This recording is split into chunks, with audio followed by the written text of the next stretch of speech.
Hello, my name is Dr. Asma Faiz. I teach political science at LUMS. I am associate professor in political science.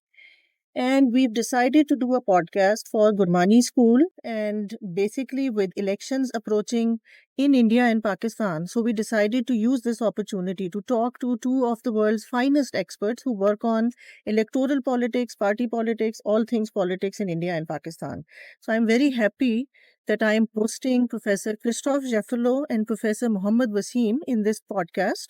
Let me give you a very brief introduction of our two guests. Professor Christophe Jaffrelot is a senior research fellow and professor of politics at Sciences Po Paris. He also holds a professorial position on Indian politics and sociology at King's College in London. At King's College London, he has published extensively on Hindu nationalism, democracy, lower caste mobilization in India, ethnic conflict in Pakistan.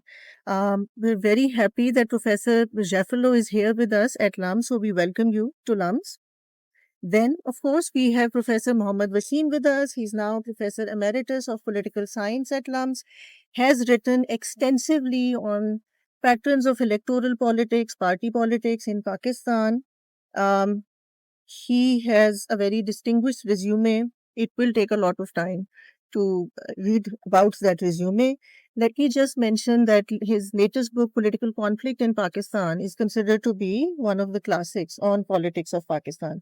Welcome, Professor Waseem, and I thank you both for taking time out for recording this podcast. Now, there is a lot to discuss, and we know that both India and Pakistan are moving towards elections. Next 6 months are going to be very crucial in this regard. So I'll start with you, Professor Jaffrelot. If you could talk a little bit about how do you see the character of regime, the nature of political system in India? And maybe, while you will be explaining this, maybe there are points of some similarity, convergence, or divergence between the two political systems that helps us to contextualize things in when it comes to elections. Certainly, certainly. And the convergence between these two countries may be looked at in a larger perspective. We see across the globe now that is based on forms of national populism, resulting in electoral authoritarianism. These two concepts, I think, can help us to make the comparison between India and Pakistan in full and look at other countries in the sector. National populism means a leader, a strong man, relates directly to the people in the name of the people, but not all the sons of the soil, the ethnic majority, the ethno-religious majority. You can use religion, you can use language, you can use race. You try to transform what is majority into a political majority. And you can do that and prevail because you have the legitimacy of the voters, of the support of the voters. And that's why we have, and that's the second formula that I would like to emphasize, electoral authoritarianism. Elections are necessary. These strong men need the legitimacy coming from the ballot box. But when they are elected, most of the time, they concentrate power in their hands in such a way that other power centers are diminished, are reduced. The judiciary in the first place. In fact, I could have added on my list Orban's Hungary, who cut the judiciary to size, the same way Netanyahu tried to do it, the same way Narendra Modi tried to do it in the first place and succeeded to a large extent. So we have an authoritarian regime in the sense that alternative power centers are cut to size, but elections. And elections, with this in the course of this podcast, elections are not level playing field anymore because one, the media is losing its autonomy. Most of the TV channels in India today are in the hands of what you can describe as oligarchs. And two, you have a different kind of financing of election campaigns. And the strong man having the support of a whole political economy is in a position to saturate the public sphere during election campaigns by spending lavishly, in fact, billions of dollars. So we have in Modi's India a good exemplar of this new kind of regime that we see elsewhere and possibly in Pakistan. Thank you. There's a lot of food for thought here, talking about India. Professor Waseem, how are we doing in Pakistan when it comes to the regime question? Well, it's amazing that India is not only geographically next door, but even in terms of the political system, we are getting closer to each other while we remain distant from each other in other ways. For example, in Pakistan, recently, as we've seen, the constitution is there, it seems, to fit politics more than politics to fit the constitution. This seems to the pattern.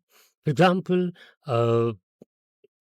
we saw that the limit of 60 days for elections after the completion of the tenure of the previous assembly was overruled in a way by advancing the resolution of the assembly by 3 or 4 or 5 or more days, and that gave the incumbent caretaker government 90 days.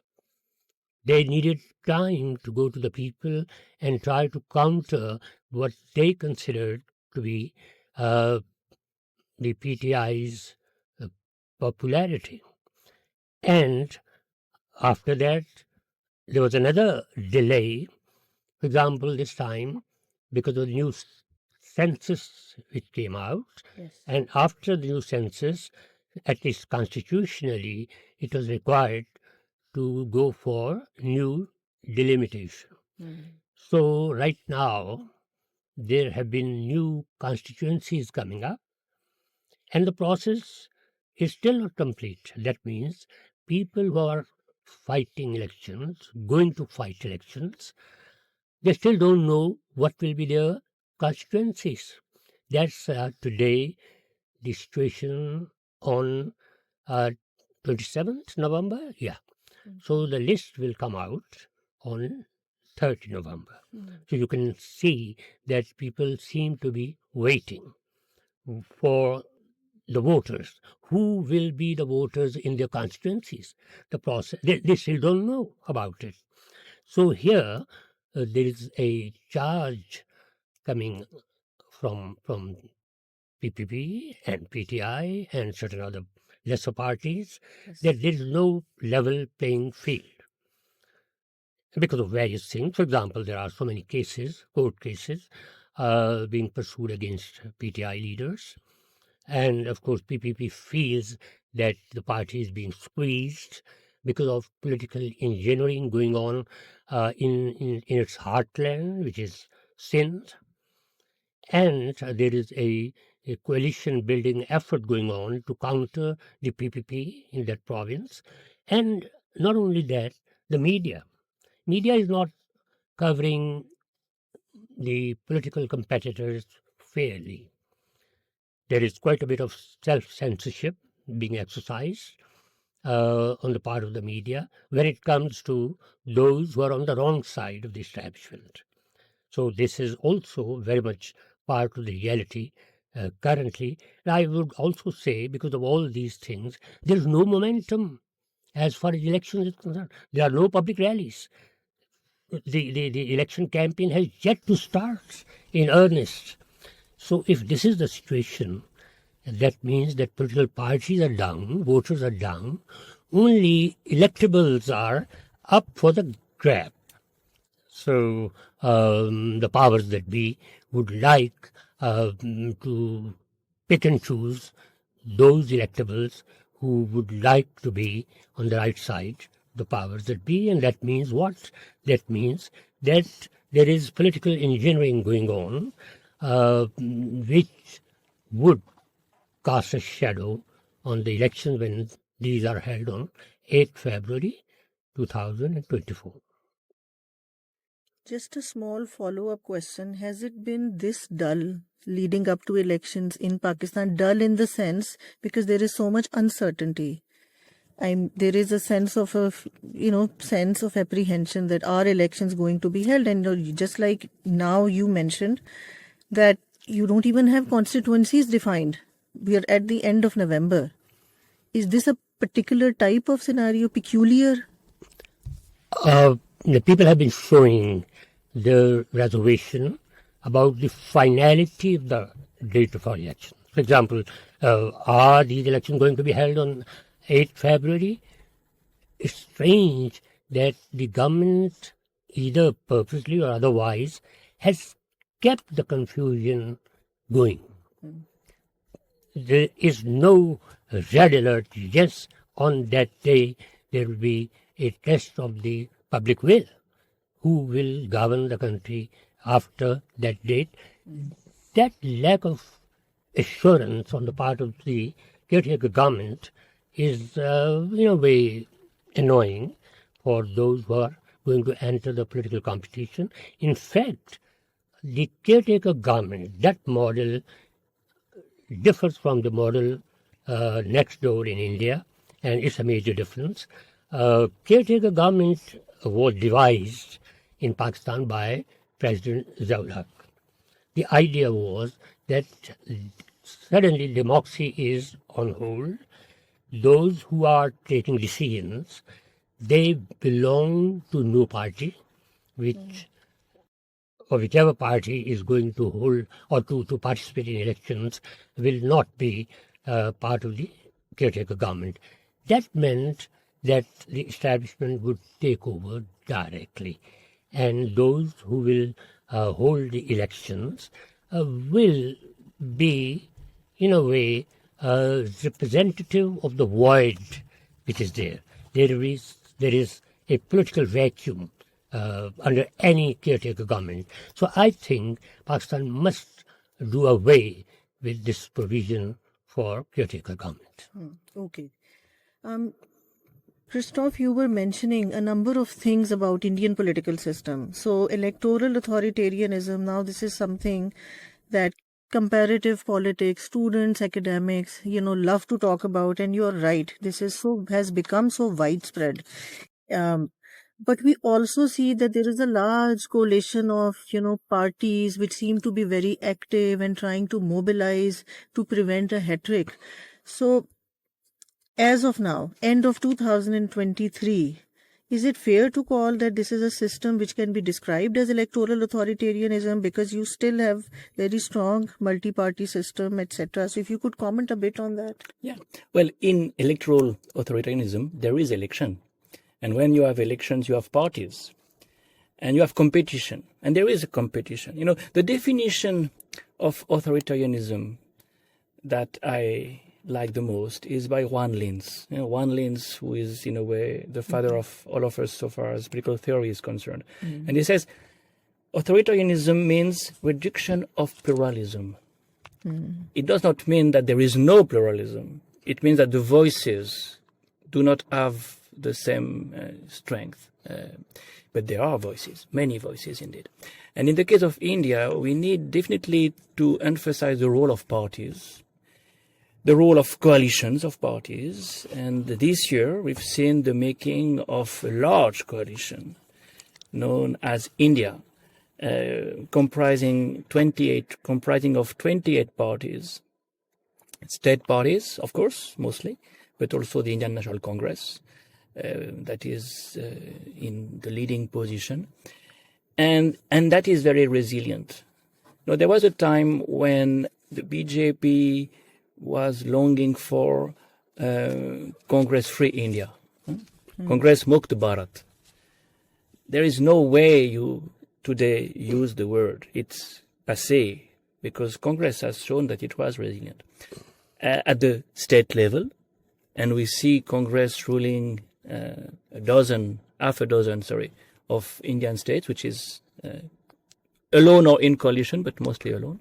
And that's a sign of its resilience. And there is this coalition that has been created largely by Congress leaders, including Rahul Gandhi.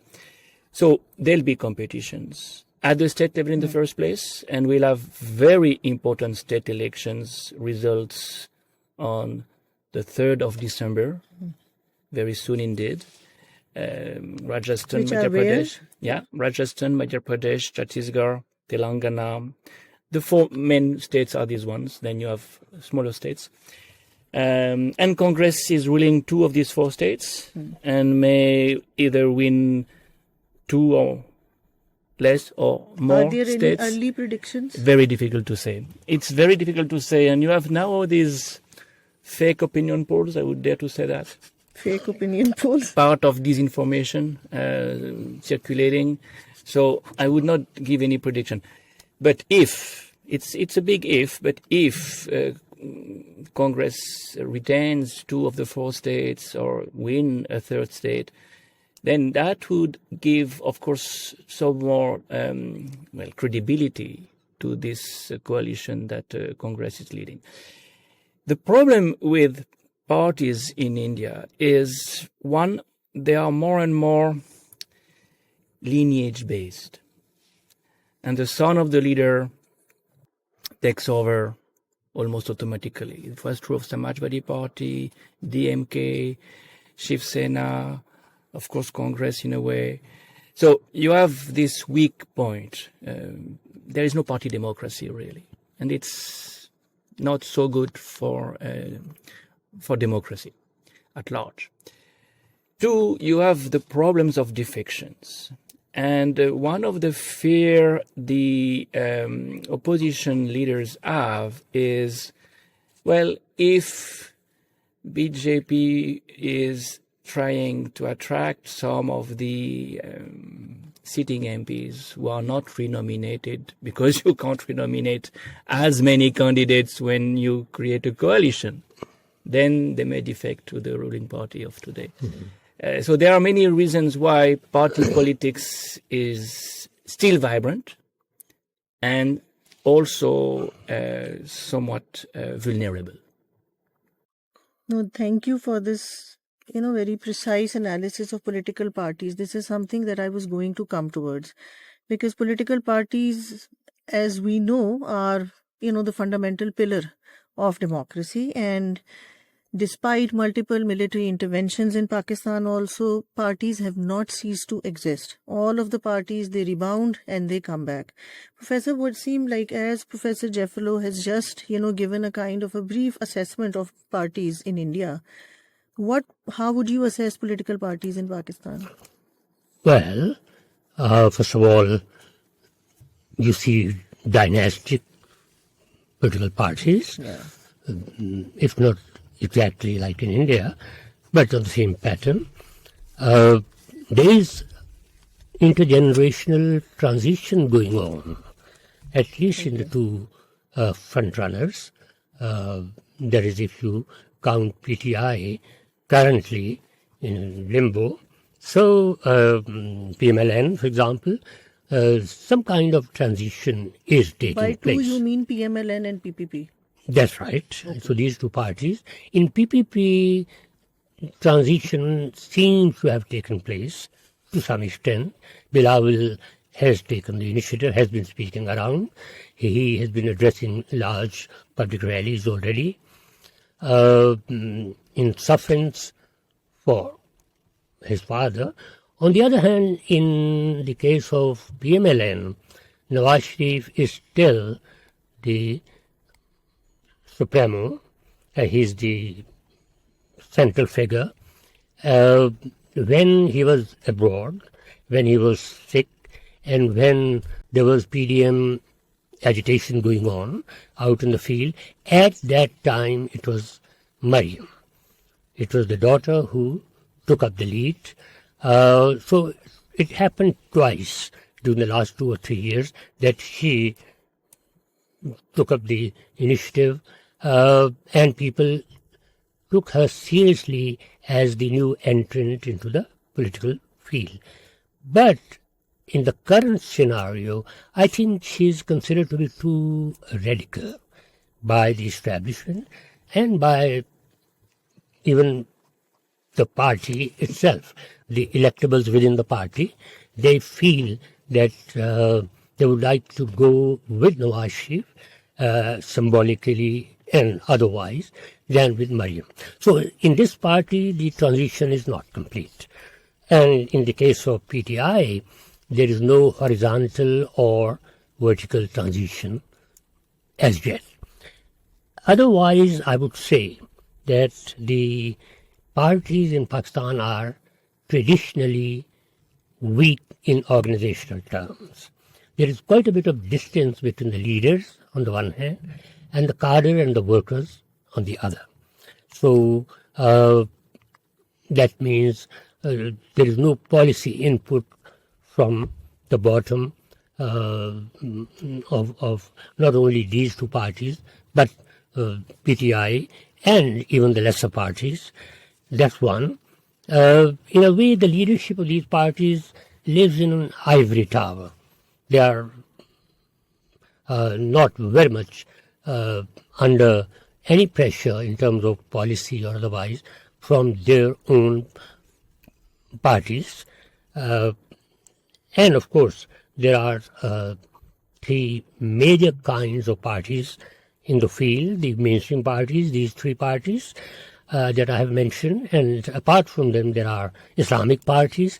TLP is, in a way, visible. Recently, we have been hearing about its activity. And of course, there is UEF, which is going to be probably a partner of PMLN if the two parties enter into a coalition and form the government in Peshawar. So Islamic parties, yes. Jamaat-e-Islami, in a way, has shelved its ideological agenda.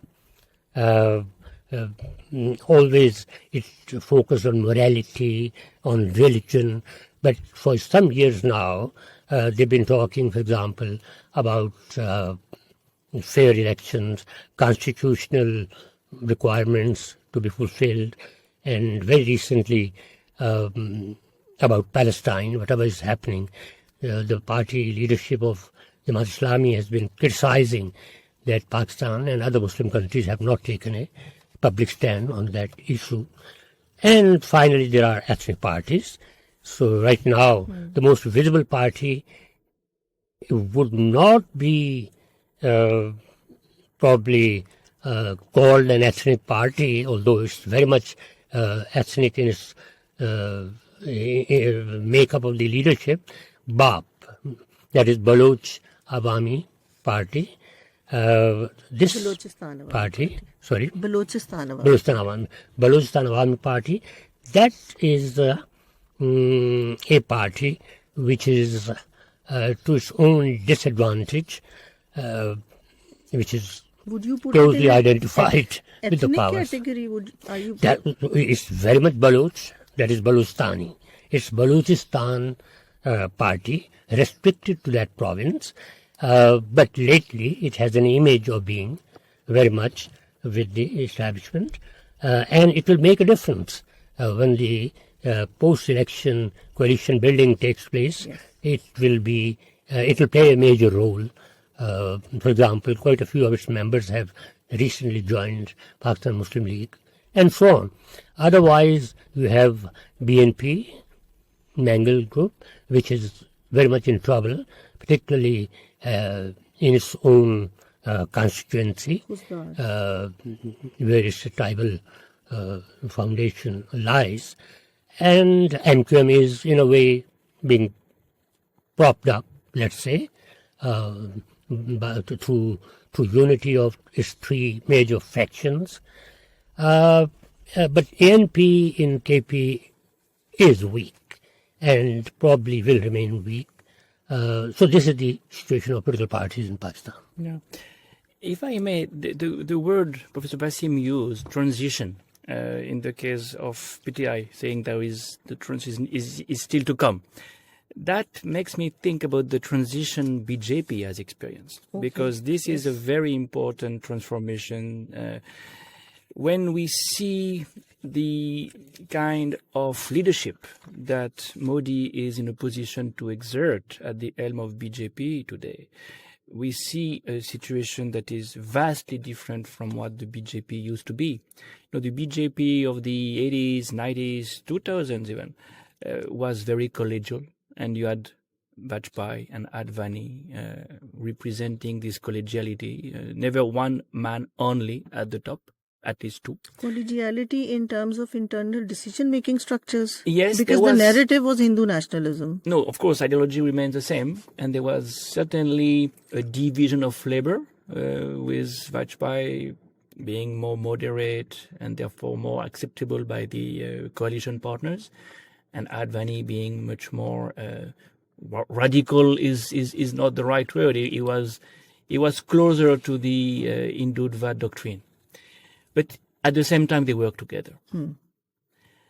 That's something that reflected a sense of collegiality that you find in the RSS at large. And this is such a special political arrangement that we have there. We have a party, BJP, that is the political front of a larger organization, RSS, that has also a student union, a labor union, a peasant union. So the party is only one of a very large galaxy of organizations which have... The Sangh Parivar? This is known as the Sangh Parivar, the family of the Sangh. And the RSS worked also the collegial way, in the sense that they don't consider that to have a leader, an absolute leader, is a good solution, because leaders come and go. They've had many leaders, nobody remembers their name, which is quite revealing. RSS has had almost 10 leaders, if you start with Edgar, over 100 years, and the decision-making process has never been so centralized, so personalized, because this is a dangerous process. When your organization relies on one man, what happens when the man goes? Yeah. And this is the problem BJP may be facing, because Narendra Modi is now the main leader, not only of BJP, but of the Sangh Parivar. The entire Sangh Parivar. Exactly. And therefore, you have a transition that has taken place in a very short span of time. What about the partnership between Modi and Amit Shah? You have a Triumvirate, but it's not something you can compare to Vajpayee Advani. Okay. There is a clear hierarchy between the two. There is a clear hierarchy. In fact, if you want to compare this Triumvirate to something that happened in the past, it's Indira Gandhi and Sanjay Gandhi. That was a Triumvirate of some sort also during the emergency. And I'm not making this comparison without any purpose, Indira had centralized the Congress decision-making process so much that after she went, it was very difficult to rebuild the party. It was emptied from outside. You had only yes men as chief minister of Congress in the 70s and 80s. Well, similarly today, where is the second range of leadership? Where are the state leaders of BJP? Who appoints the chief minister of Haryana, of Maharashtra, Delhi, and who campaigns for making the BJP win? Narendra Modi. You don't have chief ministers in waiting canvassing for state elections anymore. It's from the top that the leader comes. So when the leader goes, you have to rebuild the party. BJP will be not so difficult to rebuild because RSS is, of course, behind, but you will have to train politicians to run states and win elections. And that's something Congress had a tough time to do, and it was one of the reasons why they also lost so quickly in the 90s. There is a kind of repeat of history that is very ironical there. On the other side of the... just to continue on this, this kind of extreme personalization of power that we now see. So, is there a time period that we can trace it back to? Is it when Modi first becomes Prime Minister in 2013?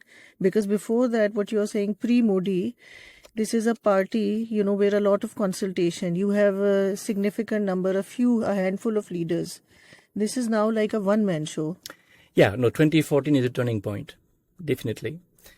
All the more so as when he became the candidate of BJP, he refused to be helped by RSS people, by the RSS chief himself, and he had created his own parallel power structure, not relying only on the RSS and the BJP, but so many consultants, BJP for Modi, so many also, if you want, virtual leaders using social media, canvassing for him on the social media.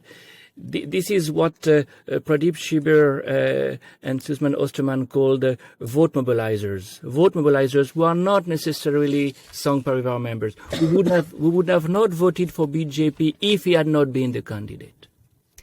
But that not is ideological voters. Well, ideological voters, but not BJP voters. No, by the way, BJP is losing one election after the other at the state level when he is winning one election after the other at the national level. So the disconnect between the popularity of BJP that is not very high and his popularity is really revealing of this disconnect.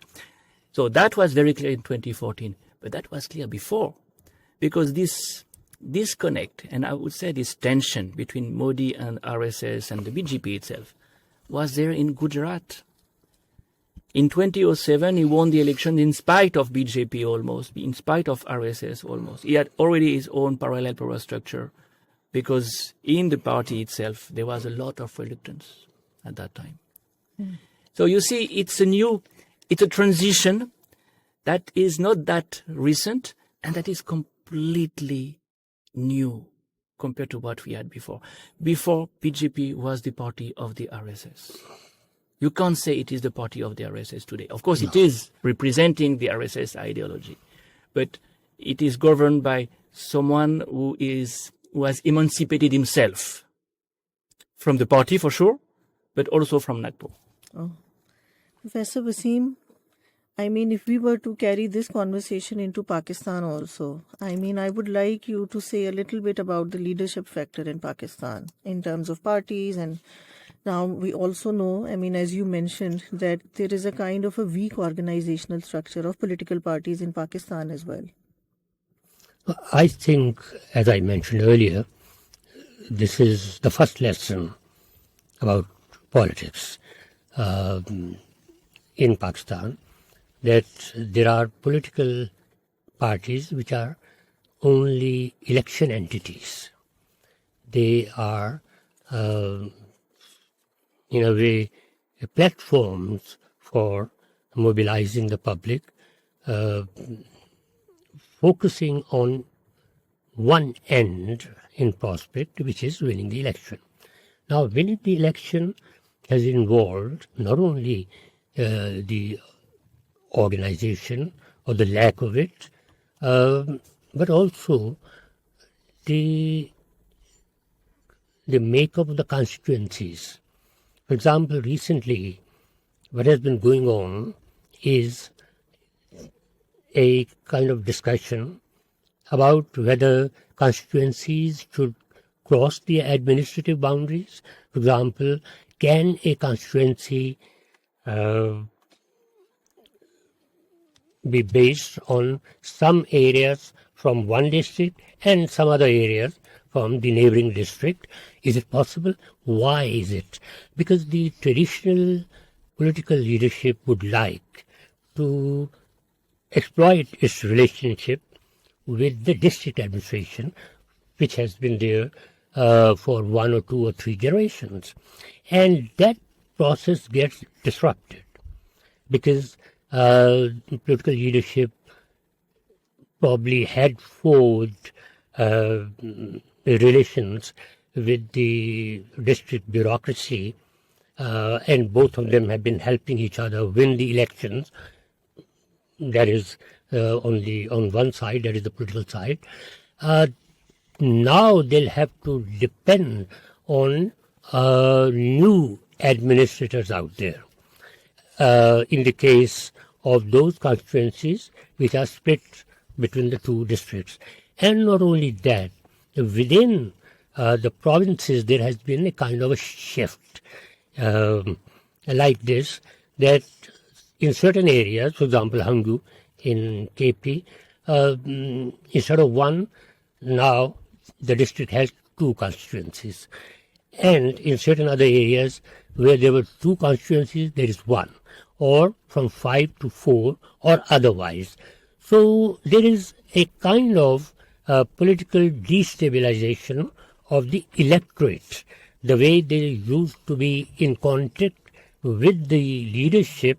Now the leadership is finding it difficult to establish the same kind of contact with them, which would go back, for example, to the previous elections. So that is one. Second, of course, as I mentioned earlier, the electables are themselves very much in trouble. For example, the PTI electables, quite a few of them are in jail. Others have joined the new parties such as Istehkam Party, and of course in Peshawar, PPP, PTI parliamentarian. Faction, yeah. That's right. So they are typically dumping ground of those who are no more PTI members. Will they make any difference? One way is that they join the obvious winning party, which is PMLN. At least that's the profile right now. The public believes that there has been a conscious effort to build the profile of PMLN as the next ruling party, and it has been seen to be helping this party in terms of selling it to its would-be coalition partners in Sindh, in Balochistan, and in KP.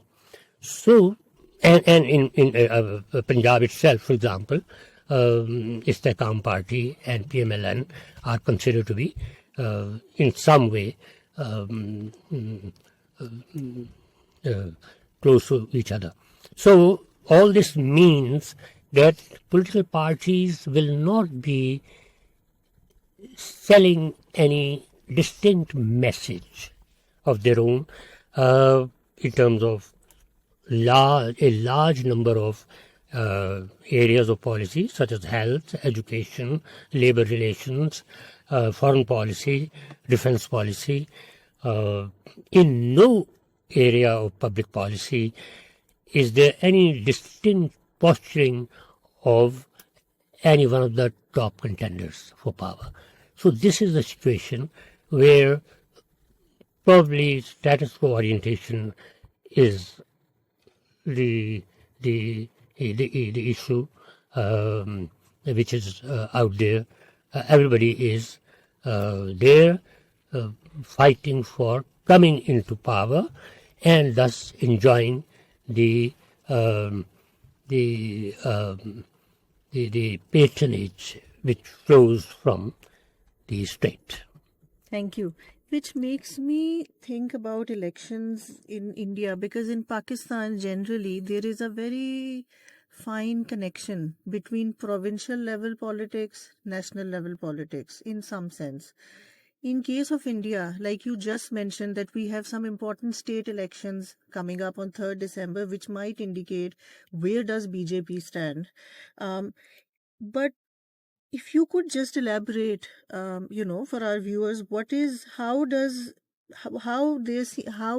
it that there seems to be a disconnect also between state level elections in India and national level elections in India, meaning that also that we can't really be certain about if state level results are really an indicator of national level elections. So how does this system work in India?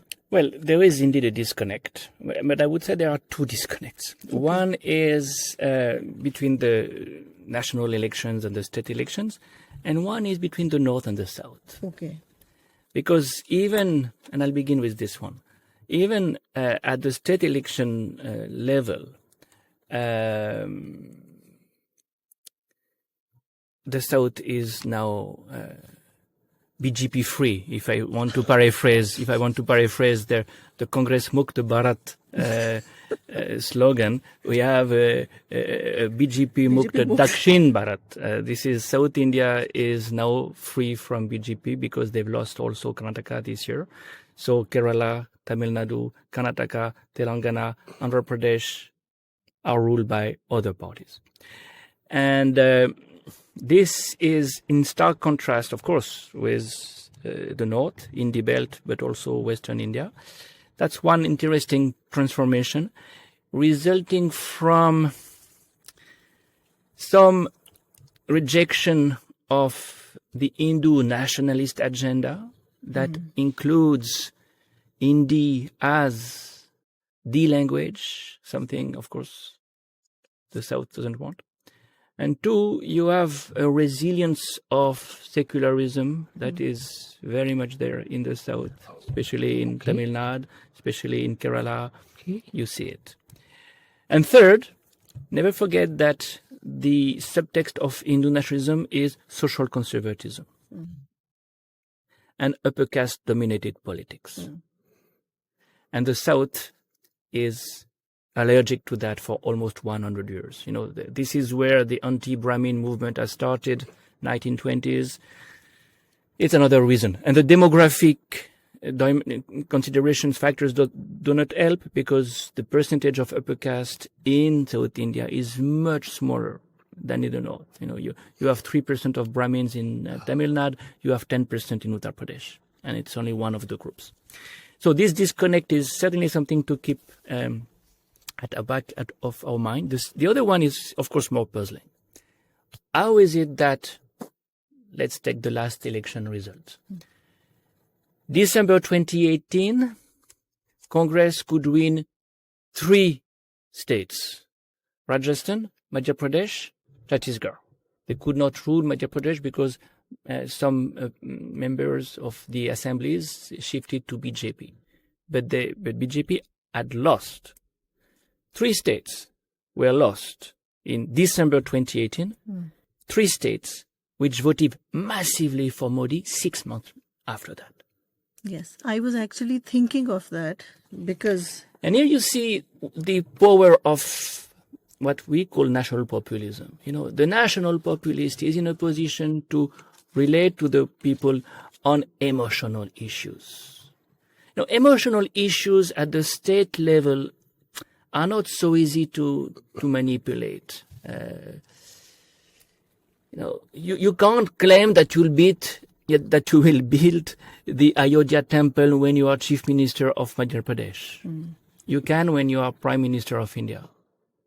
And by the way, it will probably be one of the starting points of the next election campaign. Narendra Modi will inaugurate the Ayodhya temple in January 2024. They're going ahead with building the temple. It is built and it will be inaugurated, and it will be the way the election campaign will be kicked off. Few days later, you'll have Republic Day, 26th of January, and Joe Biden will be the chief guest with other... US president will be there. Chief guest of this... perfect election rally for Narendra Modi. Plus a BRICS meeting that will probably... or a Quad meeting, sorry. a Quad meeting that will be probably taking place at the same time. So these are emotional issues. You know, there is no policy content there. You know, it's not about development. It's not about jobs. It's not about... larger state of economy. Rural issues and so on, exactly. It's what the populists can do. And it helps a lot to understand why there is this disconnect. It doesn't mean that Narendra Modi will not campaign on welfare-oriented problems. You know, for instance, in 2019, he promised gas cylinders for free. That was a welfare kind of policy. One shot, of course, because you have to pay for the refill. Huh? But at least he gave something to the poor. That will be there again. And this time, probably the main promise will be a tap water for everybody. Water has become a big problem, not only in Pakistan. Building a tap. Yeah, you give water. You give a tap. It doesn't mean that there is water when you open the tap, but you have the tap. The same way there was this fascinating program giving a plastic card. It doesn't mean that the account has any money on it, but you have the card. This is exactly what populism is about, and it's not only in India; it's all over. You win elections in Argentina by promising the moon once again. Yeah. And it does work. Mm-hmm. So it takes a long time for the voters, a long time for the opposition to get united and to fight this proper way. But it explains the disconnect, because at the state level as a state level, people vote for parties which deliver somewhat socioeconomically. At the top level, it can be something more emotional. And of course, last but not least, it's a majoritarian discourse against the other all the time, against Pakistan, against Muslims, against minorities. So that's something that he has now very much mastered, Narendra Modi, since his Gujarat years. And one way or the other, it will be there in the election campaign. Last year, of course, it was Pulwama, it was big. Not last year, last time. Last elections. It will not be of that magnitude for sure, but it will be part of the election campaign. Again, it is emotion. Again, it is fear of the other, anger vis-a-vis the other. These are the two resources populists mobilize the most, fear and anger. And you are angry to be fearful, so you are even more mobilized behind the man. Yeah. Thank you very much for this, Professor Waseem. Now that Professor Jaffrelot has also talked about emotion-laden campaign in some sense, potentially in India, tell us something about, what sort of issues could we see at the heart of whenever parties they're starting to do rallies, manifestos are not yet out in Pakistan. What is it that they could be selling to us?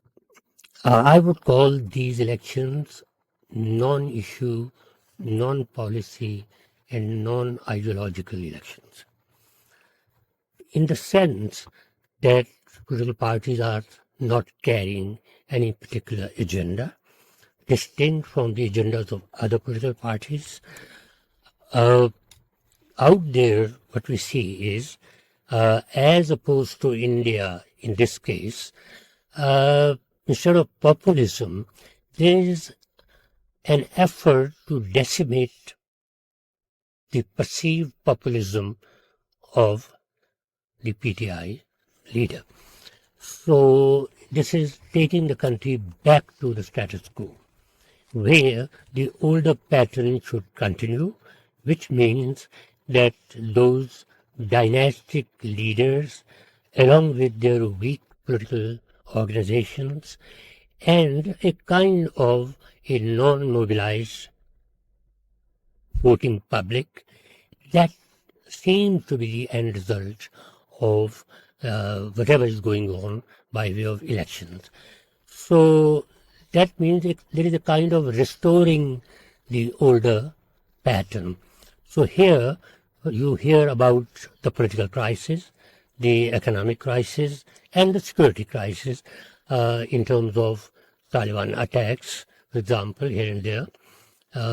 So imagine these three crises are defined in national terms.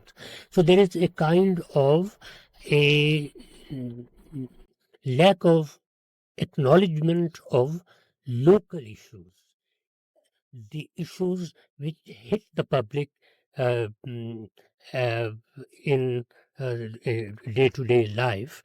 So that way, I think, I would say, as I mentioned, that it's only going to empower the electables in the sense that those who can carry voters, who have the power to win locally, that is in their respective constituencies, without a significant party input, without any domineering ideological framework, uh, and to some extent being non-controversial in the eyes of the establishment. That seems to be the criteria which is going to be applied to the elections. So that way, far from um, any critical elections, realigning elections, uh, as they are sometimes known, these are going to be run-of-the-mill elections Very in status quo oriented. in 2024. So we can assume that maybe there is going to be a very status quo type election in Pakistan. In India, we're not so certain, as you've just described, the Right. resilience, the vibrancy. And fundamentally, one question that I wanted to ask, which is, what do you expect in terms of changing? So we have had elections in India, and then let's just say that, it's the alternative, it's the Congress or some other coalition which comes into power. Now, what about governance, politics, political, economic, all these kinds of issues? Where do you see India going? And I'm also thinking about it with reference to what you said in the beginning in terms of the broader kind of a statement about the health of system in the country. So, what do you see post elections in India? Yeah. Well, this is why, or this is where there is still something different between India and Pakistan, and I would say there are two clear differences between the two countries. One, we don't see electables in India playing the kind of role they play in Pakistan, and it's a very interesting difference. There was a time when you had notables who had vote banks, and they could shift from one party to the other, and they carried their vote bank with them. That's over. And turncoats have a tough time sometimes. Well, many times.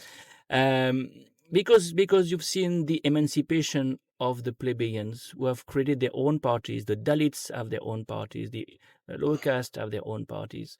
And therefore, you don't have the vertical arrangement that is clientelism, but you have a kind of horizontal competition between caste groups. That's a very important transformation and difference. Another one, of course, is, well, there is no army in a way trying to govern without ruling or ruling without governing. And that is, of course, a strong factor for status quo on the Pakistani side, because you can change the rulers, you can change the prime minister, you may not change the real driver who is in the driver's seats. Now, what kind of changes if the opposition wins? Well, of course, a major transformation of the political system is expected. Institutions have to be revived and will be revived. Parliament, the judiciary, election commission, all these institutions which have lost some of their autonomy. Others had lost it before, including CBI, Central Bureau of Investigation, and others, but others have lost their autonomy recently and should recover it. Now, the main issue is many of these institutions have been infiltrated, have been somewhat transformed from the inside. Okay. Which means that you have to take care of this in a very serious manner. Two, you have a political economy that has been transformed. The rise of Gautam Adani bears testimony of a new form of oligarchy. How do you face this? Three, you have vigilante groups, which have developed a culture of policing on the university campuses, in the street itself, targeting minorities, but not only, liberals as well, NGOs, journalists, and so on. Yeah. This is the power of the street, the power in the street that the state needs to regulate. And this is certainly a very challenging... This is a very big challenge. It's a big challenge because they have somewhat the legitimacy they defend Hinduism. They defend what they call Hinduism. So if you go against them in the name of the law, well, they prevail. Legitimacy is above the law. The law can be secular, society is not, and they claim to defend religion. No, nothing better than that. And it's not in the country that is Pakistan that I need to elaborate on that. Yeah. So we have these challenges which make elections certainly a very important moment, but not the end of the story. Because after winning the election, the opposition, if they succeed, will have a lot of work to do. Can I ask you for a very brief comment on the same thing? Post-election, I mean, what do you see in terms of governance? Pakistan, which was almost near default, apparently, last year in 2022, multiple crises, security, internal insurgency, foreign policy needs fixing. Very quickly, what do you see? Well, if it's so quick, I must say it'll be more of the same.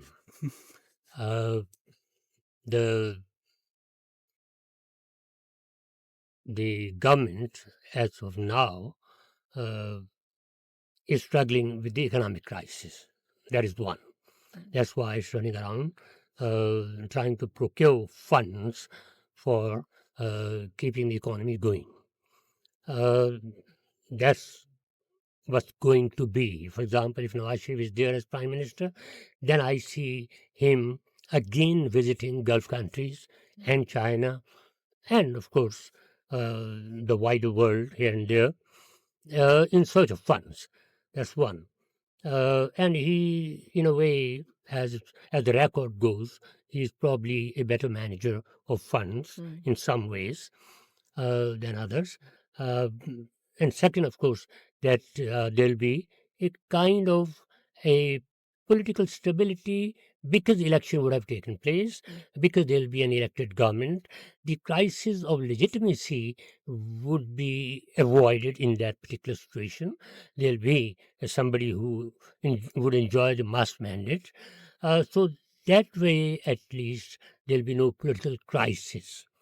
And security crisis already, the government has taken up this, for example, the task of sending Afghans to Afghanistan, which is a very controversial step because there are the human rights activists and others who don't like that the Afghans should be pushed like that back to their home country. On the other hand, some areas, particular Sindh, there is a negative sentiment about the presence of so many millions of Afghans in that province. So all this will probably remain there with some improvement here and there as the current steps in the field of economy and polity are being taken.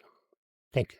Thank you. So we've just looked at politics, all things politics in India and Pakistan, elections, party politics, institutional fabric of the system, what lies ahead in front of us. Maybe some elections are more interesting than others.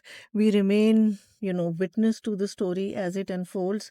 On behalf of the Gurmani School, I really have to thank Professor Christophe Jaffrelot and Professor Mohammad Waseem for giving us this time. And we are definitely grateful to Radio LUMS for providing us with all the logistical and infrastructural type of support.